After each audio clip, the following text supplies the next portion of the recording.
Hey guys, Joe Simons here. Before we get into this episode, I need your help with one thing, and that is to go pick your 11 lures for 1 penny. Yes, we are doing an 11 lures, so that means you get to go pick any of our lures, 11 total, for just 1 penny over at 11lures.com. We are doing this because what we found is that every time we give lures out as samples, people keep coming back and buying more of them over and over and over again. So this is our way of putting our best foot forward to get some amazing lures that we know work for redfish and speckled trout and snook and flounder in your hands so that you will come back and buy more. It is first come, first serve over at 11lures.com. That's 11lures.com. So the number 11lures.com. See you over there and enjoy the episode. In my soul. Welcome to the Salt Strong Podcast, disrupting fishing entertainment as you know it. Prepare to laugh. Prepare to get to know fishing legends in a whole new and unfiltered way. And on occasion, you might even learn a thing or two about fishing. Here's your host, Joe Simons. Like diamonds. Hello, Salt Strong Nation. Joe Simons, like diamonds. Back again, got my boy Justin here, who worked for Star Rods for quite a few years. The dude knows a lot about rods. And of course, you've been there at Mudhole many times and built your own rods. And there's an article that you're holding in your hand. If you guys are watching, you'll be able to see it. It's called Rod Failure. And we're going to put a link to this too, so you can read the full thing. We're going to give you kind of the cliff notes and talk about why rods break. And here's the crazy news. It's like 2 to maybe 4% of rods that break are because of the manufacturer. And the rest is because of anglers, you know? And so we're going to talk about all the reasons why, and then talk about how the companies handle it. Some companies are pretty nice and, you know, they just, maybe they have enough margins or whatever. And they can kind of just absorb it and say, you know what, even though it was your fault, we're going to get you a new one. And some just say, you know what, this was 100% your fault. We're not going to replace it, or it's going to cost a fortune to do it. We're not obviously sponsored by any of these rods. We don't make our own rods yet. We will be doing some custom stuff here pretty soon. And we will have a pretty awesome warranty ourselves on there. Just knowing about this, we're going to talk about why rods break in different places and what it means when you see a rod broken in a certain place. And ultimately how to avoid it too, right? I mean, that was a big piece of this. So how to kick this thing off, dude? Like, because I think, you know, so many people break a rod within a month or two of buying it, and they just automatically assume it's the manufacturer. And we've heard from manufacturers that say it's impossible for that to happen, almost impossible. Like you basically, if it was a manufacturer defect, you're usually going to know it in the first couple of casts. Like you will know by fishing it one day if there's really a fracture, something wrong from the manufacturer. Is that hold true? Yeah. So to start, I am so ready for this talk. Like this is something I'm very, very passionate about. Manufacturers will say that you'll know within the first couple of casts, first couple of fish. The reality is every single rod before it even leaves that manufacturer's warehouse to the tackle shop had been stress tested. So there is a level of quality assurance put behind every blank before they mass release hundreds, if not thousands of different models out for the consumer to grab off the rack and use. That time frame between leaving the manufacturer, shipping to the retailer, unpackaging out of the box and putting it on the rod rack, and then you buying it, putting it in your car and going home, those little impacts that could happen to the rod are probably what's going on, not the manufacturing defect of a blank. Because trust me, companies have failed enough in the past to know how not to fail again. The last thing a manufacturer wants is to put out and potentially 300 or 400 of a couple different SKUs or models of a rod are all breaking in the same spot. And then they go, oh my goodness, like there was a problem with baking and rolling that blank on the mandrel, and they want to eliminate that to the best of their ability. And here we are, 2022. And I can tell you, a lot of companies are pretty darn good at their QC before it ever even leaves their warehouse. So, you know, this article is kind of a Bible, okay? Can't really see the whole thing, but rod failure. And this article is crazy. I believe Tom Kirkland wrote the article. many years ago. It could be 10 plus years ago, but it rings true today. He's the first person and possibly only person I know that took over 200 rod blanks from famous companies, St. Croix, Lamiglass, G. Loomis, and broke them, like intentionally broke them methodically through different ways, and then looked at how each rod breaks with pictures and cross sections to say, okay, this rod broke from impact failure. This rod broke from high sticking, and explaining what does high sticking mean, crush failure, fracture, overload failure. And by looking at all of the ways that these fibers split and break in these pictures, he was able to determine all the different reasons why a rod breaks. And trust me, that is way more information than I think anybody's ever thought about with a rod break. They just think a rod breaks and go, man, it can't be me. I've used a lot of rods before and I haven't broken a rod. There's probably a lot of factors that are, not seen to the naked eye that have affected that rod. There's a cause and effect to this. So even though we as fishermen take care of a lot of our gear, we should, as a culture, accept that rods are probably breaking because of some outlying effect that happened to that rod. Even if you ended up grabbing a rod, you never know whether it might have been nicked, or when it was put on the rack at a tackle shop, it might have fallen and hit, a metal railing on a corner. You have no idea. Could have accidentally, slid down the side of your truck and hit something metal on the side of your boat or your trailer or your kayak. And that little spot right there, you might not even see a scratch. That could be the weak link. It's surprising, how impact affects rods. Well, what about via shipping? It used to be, you didn't ship rods to consumers 15, 20 years ago. Now it's a big thing, right? I mean, from Amazon to our Fish Strong site, Bass Pro ships out who knows how many rods every day. What about that, right? Because if it was me as a consumer and there was some damage done in shipping, it's not my fault, right? If there was an impact done from FedEx, how quickly would you know then, right? Is that the kind of the gray area where maybe it's not going to happen in the first couple casts, it's going to happen a month later, and that was an impact fracture from some type of shipping? What are your thoughts?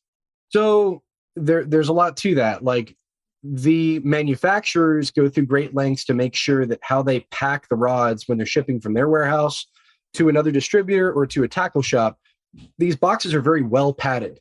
You have no control over the shipping process, whether it's FedEx, UPS, USPS. How they care for and transport packages is very subjective. And, a lot of times when I would receive inbound shipments, sometimes I'd help out a tackle shop and unpackage rods, and I could inspect it. Usually you'd know right off the bat the tip's broken in the plastic sleeve that the rod comes in. You go, all right, that rod must have slid forward a little bit in the rod, box, or the box must have shifted while it was moving on the FedEx truck. Who knows? The ones that you don't ever really notice are, the ones that don't have any physical signs of breakage, right? And it's good practice for a retailer, us included, to stress test just the tip section of each rod, just to make sure before they go out the door that, when it arrives to us and we, list it for everyone to purchase, we'll stress test every single rod just to make sure there wasn't an impact that happened to that rod before it leaves inbound again to the consumer. And I think every tackle shop should do that. We do that. That's a good quality assurance to make sure before you get it out and use it. And then on the receiving end, as a customer, when you receive a rod, just very lightly, you're not trying to bend the tip, just take the palm of your hand up the rod to the tip and just apply a little bit of pressure. Just make sure that it bends as intended, lightly, and you'll know right then and there. If you do that and it snaps before you even take it out and use it, something happened to that rod before it got to your doorstep. That's great. That is a good just precaution to take. When you guys go into tackle shops and you feel rods like, ooh, that's nice. Get a little palm to it and just stress the tip. I'm not going to encourage people to take a rod and say, hold on to that tip. Let me pull up on it, make sure it's strong. There's a science behind how a rod bends. So don't stress strength test it in the shop, but just out of courtesy, the last quarter of the rod, take your palm over it, give it a little bend to it, and that'll be a good indicator if anything happened in that section. That's good. That's all of it's going to happen for the most part. Yeah, I love that. What you just said would help out so many consumers and even the manufacturers who were scratching their heads saying, how do we handle this one? Is what you just said. As soon as it hits your house, assuming you're having it delivered or in a tackle store, is do that little stress test with your hand and on the top. And you'll know, right? Because the worst thing you could do is inspect it without actually doing anything, like doing any bin test or a flex test, and then fish, then you spool it up, and then it's another 2 weekends before you fish, and you finally fish, and then something happens. Then you're like, oh man, or some people it could be 2 months before they go fishing. And then you're kind of lost, like, all right, I don't know if it was me or if it was from FedEx or what. Yeah, I think, man, that's great advice. So to go back to this article, what were some like big aha moments? We're going to post the whole thing in terms of. Biggest aha moment is for any rod that I've seen broken, and for any customer throughout my time working with Star Rods here at Salt Strong, is when a customer says, can you look at the brake? I'll show you the brake. Can you identify and tell me what the smoking gun is? How did it break? With this article, it is a helpful tool to say, all right, let me really look at this picture. Let me cross-reference all the different examples and images they've given to help get a better idea as to why. And the end result really is, I can't with definitive proof 100% say it broke from this. Like, this is the smoking gun. A lot of these in this article, a lot of these examples seem to be combinations. Like, okay, from this picture, it looks like it could be a combination of overload and shearing, or this could be a combination of spiral and ovalization. I mean, it's hard to really put the nail and say this is exactly what caused it. But overall, it does seem like a lot of this has to do with improper use, like high sticking and overloading. So too much pressure and bending, not just bending past the arc at which the tip was supposed to go, but bending it more than you should have altogether. And rods can carry a lot of weight. I mean, the strength test on a 7'6" medium heavy power rod, like you could probably pick up on a deadlift, pick up like a 15-pound weight, maybe even 20. It's pretty crazy. So it's a lot stronger when it's done properly. We'll have to make a video of that sometime to show how strong these rods really are. But when you take it past that point, coming up to that 90-degree point, where if you're putting pressure and you got a rod at a 90-degree angle and your line's going straight down where that angle's really sharp, you're going to snap that top quarter section of that rod. That's going to be high sticking. And I'd say that's probably 90% of the rods that I've ever seen broken is from that very reason. And I got to throw it out there. We went down to the Keys, and Luke and I and you, we were catching a bunch of jacks. And right at the very end, Luke snapped his first rod. I thought I was going to watch a grown man cry. Like, he was quiet. He was like, oh my gosh, I can't believe that happened. Yeah, Luke, for the record, Luke has been fishing his whole life. He's never broken a rod. Yeah. Like it's because he's usually pretty good about never high sticking and overloading it. And yeah. Like, I mean, Luke of all people, and it happens to the best of us. It really does. And because it wasn't a big jack either. Cause like we think about it all the time if we're fighting like a tarpon or a big red or a big snook, but it was just kind of like, oh yeah, I'll bring it all the way in. Like, I'm like, oh, and then all of a sudden it was literally at the top. I mean, he literally high sticked it, and the thing, you could hear it. It just, and we were like, oh my gosh, it snapped at the top. Yeah, we all kind of moved to the other side of the boat. Like, let this guy have some space and work through what just happened.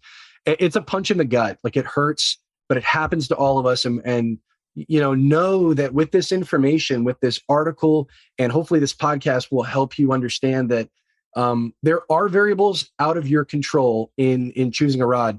Just like with a reel too, that's a whole separate conversation. But know that the amount of quality control gone into this process is significant, to the point where for the manufacturer is trying to eliminate any possible reason why this rod, will break. And I mean, they're rated beyond what you need. I've taken medium light rods, just got a 35-inch snook. I put a ton of heat on that fish to keep it away from structure. That rod didn't snap. So it is not the fish. It was proper utilization of the right tool. And I mean, I've had that rod in my lineup. It's a custom rod I've had since 2014. So it's a light tip. It's handled some big fish. I've had it for a number of years. I've taken care of it.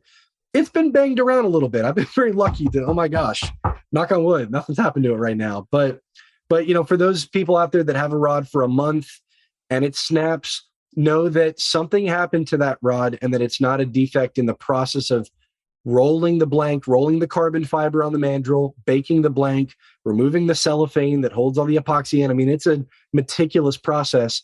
Nothing in that process caused that rod to break, because when that rod was done and all the guides were put on, you can bet that every manufacturer is stress testing it. But here's the problem.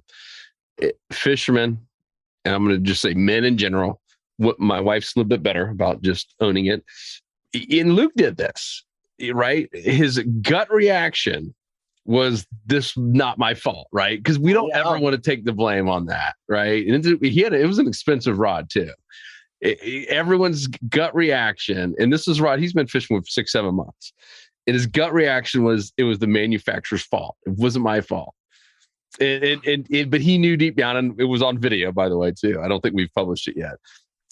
He knew, we knew, and we're like, dude, we were on video. I've literally watched you, and he high sticked, and then he knew he did deep down, and he's like, all right, 100% my fault. But that's I think that's the bigger problem is we as just human beings, and men in particular, we just, when something bad happens, we don't want it to be our fault. And it's easier to say, oh, as the manufacturer, hey, this, ABC company sucks or whatever it is. I think that's a big part of the problem.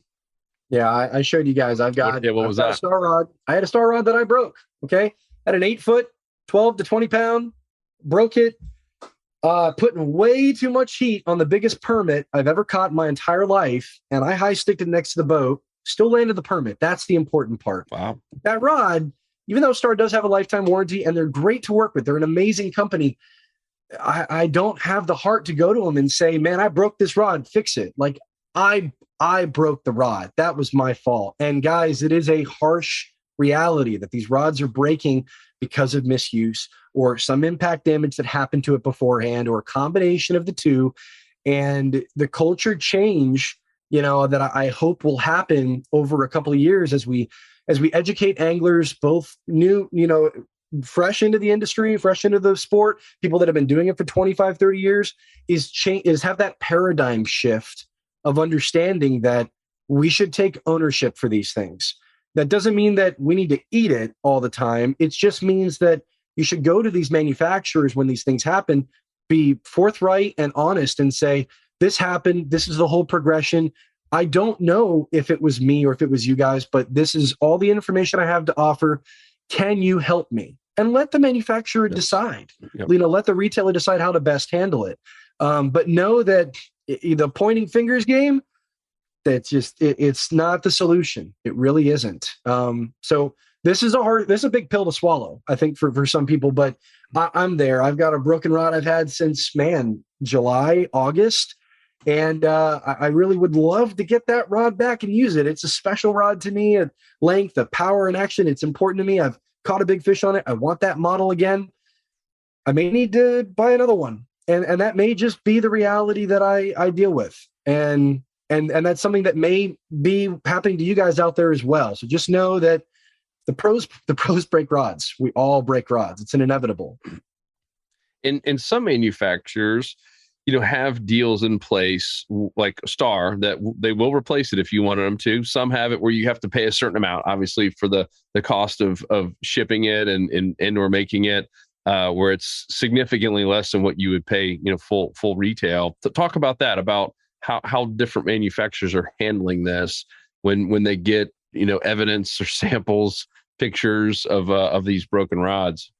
This is a harsh truth, and it's not so much of pulling back the curtain and looking behind the fourth wall. But the reality is that I think each manufacturer, you could take 5 top name brands out there, and the quality of the warranty that they're able to provide is a strategic plan. They're able to do so because they had pre-COVID. This has changed everything in today's day and age. But before COVID, when there was a competitive nature of manufacturers to get brands to get shelf space here and there, companies had a lot of a product, and they would people buy in bulk, right, to get better pricing on things, to the point where they can allow for a percentage of breakage by customer user error. Let's say, 5%, maybe up to a maximum of 10% of all rods they sell are going to break from customer misuse.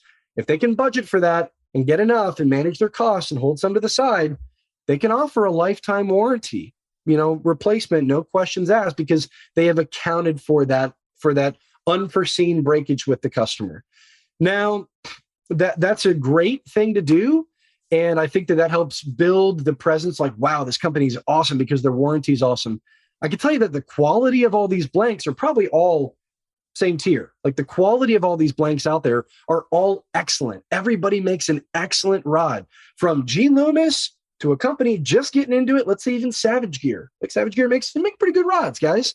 But one has been around for a lot longer than the other. Star Rods, G. Loomis, St. Croix. Other companies like Bubba Blade made a rod, and people are like, Bubba Blade makes knives. They don't make rods. They make rods. And I'll tell you right now, they're not bad. All these companies make an equally performing product from my perspective, with a little notches here and there, but they're all pretty much on the same tier. The difference is that warranty. And that comes from buying in bulk, having enough to be able to support that offset of breakage. And when COVID happened, a lot of things changed, right? Everything changed. And companies retailers, us included, we started being able to purchase as much as we can to support the inundation of fishermen coming into the sport. And all of a sudden, certain companies that had warranties that were excellent, they sold their reserves of on-hand availability to support the retail shops and the fishermen. And all of a sudden, that number of breakage went up, and these manufacturers didn't have a rod to supply in their warranty. And they're like, what do we do? And this change happened fast. Mm-hmm. A year seems like a long time. That's fast when you've been doing business the same way for 15, 20 years. So I think that as we move through 2022, it's going to be interesting to see the popularity of brands go up and down. I've seen Fenwick go on the rise. They're with Pure Fishing. Great rod. The HMG Inshore, great rod. Very, very strong. And their warranty is excellent. They do have a lifetime warranty. Star, to the best of my knowledge, still has a lifetime warranty. But a lot of this might be case by case on the manufacturers. And a lot of it's going to have to do with, what do they actually have on hand at their warehouse? Mm-hmm. If they have it, they'll be like, let me help my customer. And if they don't, that verbiage of what's listed on the website versus what actually happens when you go to them, there might be a disconnect there. But please be patient and be understanding that a lot has changed and people are trying to adapt. Every manufacturer, every retailer, us included, want to serve customers. We want to do the right thing. But sometimes you're dealing with unforeseen circumstances, and you just got to figure out how to pivot and how to make the right decision in the moment. Yeah. And every manufacturer, by the way, has read this article. And I think you said what percent are from manufacturer defects? So 2%? The article had the title of 95, but out of all the rods built, about 2% of all rod failures happen because of an actual manufacturing defect. So 98% of the rods out there are from abuse, misuse, impact, shearing, whatever. And Joe's hearing it and you're like, so you're saying there's still a chance? but no, like it's paper thin, guys. It's not common. So yeah, over 95% of the rods are due to misuse or abuse. And that is the truth. And so they know that. A lot of the retailers know that. And so when they're hearing the claim, right, they're automatically kind of thinking, all right, there's a 98% chance that this was a user, error, and the angler did something or maybe got fractured. Even Luke, Luke had admitted that rod is one that he puts in the back of his F-150, right? And it literally broke right around that area where it sits over that back lip. And right, every time he hits a bump, and we drove around the Keys with that thing. It was 6 hours. How did I travel with my rods? How did I travel with the rods? You had them in a rod tube and all protected, and Justin had his teddy bear holding them inside the rod tube. It was, they weren't moving anywhere, but Luke's literally was sitting right on top of that thing. Pop. All it takes is one big hit, and that is a fracture. But still, that's Luke's fault. That's not the manufacturer's fault. That's his fault for putting in the back of a truck, and he high sticked it, which on a little jack, which didn't help. So going back now to the 95%, you mentioned high sticking is number one. Is that seen by far? And then overloading, which kind of could tie into that. What are some of the other ones that maybe we don't think about? You said a couple words. I don't even know what the heck they meant. I mean, the first example they list is impact failure. And impact failure means that, like the example of riding in the back of a truck bed is perfect. Everybody puts their rods in the back of the truck bed unless they have an SUV and it rides inside the car. In my truck, like I'm always keeping my rods inside the truck. I've got a 4-door Tacoma. I've had 4-door Corollas, and I would still transport one-piece 8-foot rods. It sucked. Even having a passenger next to me, they're like, man, come on. Like, you got 6 rods in this truck. I'm like, no, there's things that are more important than friendship, and this $200 rod is more important right now. So that impact is a perfect example. They happen for the most subtle things. You have seen me on previous podcasts hit my fan with a rod, and I was like, okay, I hope that nothing happens to that rod, and I've been very fortunate that nothing has yet. But you know, there's those little things, and you take it for granted, or you forget about it, or maybe you didn't even know it happened. But that impact is the number one thing, and it tends to be actually a pretty clean break. It doesn't look like it's a big fraying of the blank itself. It looks like the break is pretty clean up top here. So it happened from like someone nicked a certain spot. You don't see it. The rod breaks in that location. You're like, what happened? Well, if it's clean, it's probably an impact break. If it's, as we go down the list, we look at the other options. Yeah, let's keep talking on them. If it's frayed, you know, an example would be like a crush failure. Something's crushed. See that top section right there? That looks like it's a puzzle pieces trying to fit together. That looks like you ran over it with your truck. Like, that's what I see. And I'm sure that's what retail or, you know, tackle shops probably see when they get a rod come back. Like, I broke it on a fish. Come on now, buddy. Did you break it on a fish? So this article helps share a lot of these truths in a clean format in a couple pages that you can look at and say, you know, if I do my due diligence, I as the fisherman can probably look at this and say, yeah, I think it's associated with this right here. Not, what does the break look like when a, 40-pound redfish hits it right next to the boat? Well, sir, I think that looks like a high stick, to be honest. You know, when you look at it, just an example. It's just an example, but this is an incredible resource. It really is. So what are some of the other ones besides impact and crush failure? There's fracture. Overload is interesting because overloading and high sticking, kind of the same thing. Overloading and high sticking are both improper use of the rod itself. High sticking tends to be determined with a section of the rod. Let's say the last quarter of the rod, 3-4 guides down. If the break happens there, a lot of times that's probably the number one thing that will happen is high sticking. That's the reason why it broke. And that's as a rod breaks that 90-degree angle, like we talked about, and it breaks a quarter of the way down, high sticking. Overload is actually what happened with mine. So mine happened, and I've got about 3 guides down here until the last reduction guide. This happened about halfway down the rod. This is a pretty clean break. And looking at it, there tends to be a little bit of fraying. I don't notice it that much on this rod, but this didn't happen from high sticking. This happened further down the blank, almost halfway down. And I snapped it because of overloading. I put way too much pressure down the rod and lifted it too high. That was like a 20+ pound permit right next to the boat putting heat on it. That was my fault. So that's easy to identify. Some other options included shear failure, spiral failure, combination failure was one. They go in depth as to explaining. What is shear and spiral were a little hard to differentiate, but they have to do with the twisting of the blank itself. So, let me try to grab a rod now that my fan's not on and I feel safer. When a rod is being bent, when a rod bends and the blank starts to twist this way or the other way, you're bending and then the bend starts to move that way.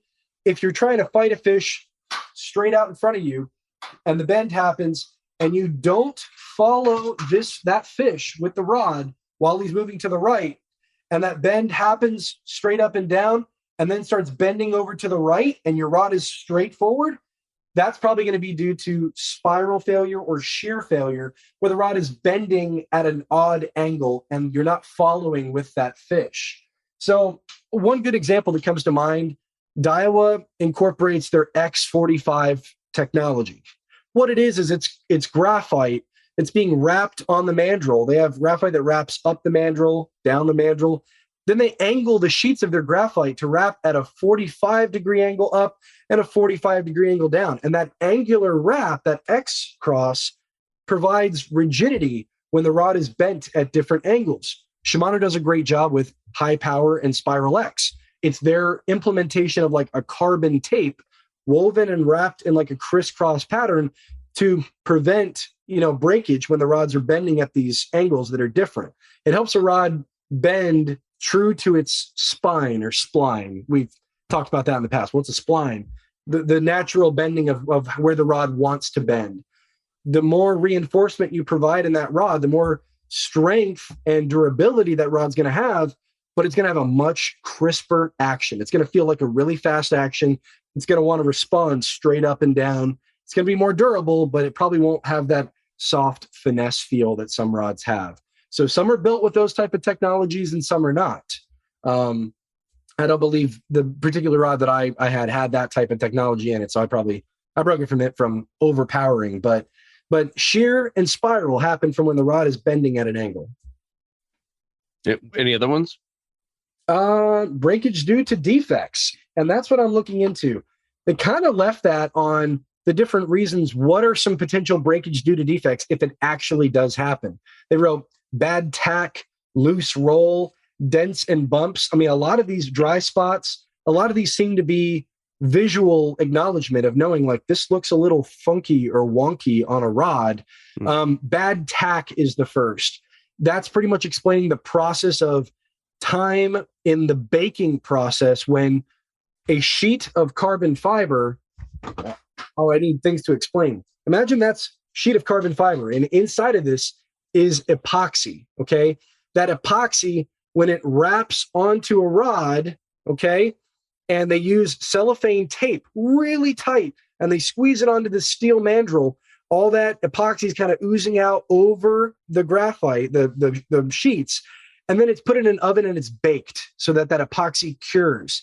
Bad tack would be not hot enough, not in there for long enough. The epoxy didn't harden quite right, or there was a soft spot in it for whatever the reason. In their QC process, rods will break, and you'll see a series of rods break in the exact same spot. And if the manufacturer's like, oh my gosh, 30 or 40% of this SG817FT70 SKU is breaking at the same spot, something's going on. And then they go back and they address it.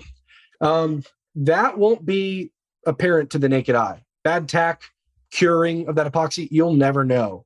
But the manufacturers have probably figured it out by now to prevent that from happening. So that was an example of one, but it seems like the others were visual ones. I saw one that was over sanding, and that is pretty much sanding these blanks to where they have a clean, perfect taper. And there might be an over sanding too much in one spot where it creates like a weak point, and that will break there. So there's a couple of manufacturing defect examples in here to look at for reference. And again, we'll have this link available here in this podcast so you guys can go back and look at it and access it at any point. It's really, really helpful. Yeah, and the pictures are super helpful. Yeah, it's crazy. That's cool. Awesome, man. Well, we wanted to get on here and do this because we've had a lot of people asking. I mean, we've got our custom rod with Bull Bay we've been selling, and obviously we're massive fans of TFO and fish with and sell a lot of their rods in our store. And we have been working now for, almost 2 years on our custom rod with Mudhole. Everything's, taken a whole lot longer with COVID and supply chain issues and even just components. Everything just, man, it is absolutely nuts. But it will happen this year. And we're having to go through this same kind of process, right? All right. If this is how many we plan on selling, and we know there's going to be some breakage, whether it was in the manufacturer being Mudhole or not, we still have to honor that stuff and come up with an exciting warranty for when it does happen. We'll have more details on that, but the best thing to do is be honest. Obviously, if kudos to you, right? You knew you did it. There are times where, you just don't want to take blame and take advantage of the company. Try not to do that. Right. And it's just like anything, right? Even if there is a warranty, if enough people do that, like what's happened here recently with a lot more people and a lot of newer people who are coming in and just assuming it was the manufacturer's fault, that raises the price for everybody else, including you.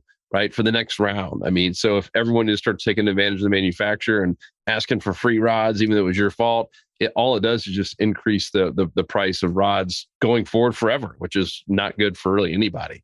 So I'd say, honesty first, and then education, which is why we're doing this. Because I've seen that article and I didn't know a lot of that stuff. Like I said, I hadn't heard a couple of those words. Like, what the heck does that even mean? So it was super, super helpful. And of course, if you want to save money on your rods and reels and lines and lures and terminal tackle and everything else, join us in the Insider Club, right? I mean, heck, save 20, 30, even we've done 50% off some items, some of our proprietary stuff there in our store for members only. Everyone else has to pay full price. But if you're a member, you get 20, 30% off every single thing in the store. And we have people who save thousands and thousands and thousands of dollars just from the discounts alone. But the main reason why we started the club was to help you find the fish. So every day, Monday through Friday, we're literally going and fishing new spots. We'll go pick a spot we've never fished before, videotape the entire thing, and show you what happened, the good, the bad, the ugly, and then show you the pre-trip plan and the post-trip analysis. So Monday through Friday, there is a new on-the-water fishing report that we show everything. We're not like a fishing TV show that shows you a highlight reel and that's it, and a bunch of product placement. There's no sponsors. There's no fluff. It's literally, here's what happened, and here's how you can recreate this in your area. It's all about like real time. And it's, so if you like Justin, if you're fishing today, that thing's going up in a couple of days. It's not going up 9 months later, like a TV show or a magazine. By the time you get it, it's kind of stale and the fish have gone to a different zip code. So I love it. I think it's the best way to learn is to see someone actually fish a spot. And that's how you really dial in the trends and just how to approach a spot, right? Based on the wind direction and based on the tides. I mean, that's just incredibly valuable. So join us, saltstrong.com. You'll see a place to join the Insider Club right there, or you can just go to saltstrong.com/pricing. That's the pricing page. It shows our latest and greatest deals to join the club. And we'd love to have you in there. 27,000 plus members as we record this and growing like crazy every single day. And we appreciate you current members. You guys are amazing. Definitely the foundation of the company. And we've got some cool stuff coming for you guys, including, like I said, some tackle that will only be available to Insider members. Booyah. Anything else, dude? Come join, learn a lot, make friends. That's what's up, man. This is a happy place. What else could you want in life? I don't know, man. I got it all. Well, that's it. Cool. Then I'm going to go back in the community and see what's going on. Same here. Peace. Yeah, guys. Appreciate you. Whoop. 'Cause fishing, it's in my soul. It was passed down to me from the days of old. You'll find us on the water if there was a way. It's been said my papa, he wrote the book on catching big reds and 20-pound snook. I wish I knew all the things he knew today. For he's the reason why we are this way. And he put fishing in our soul.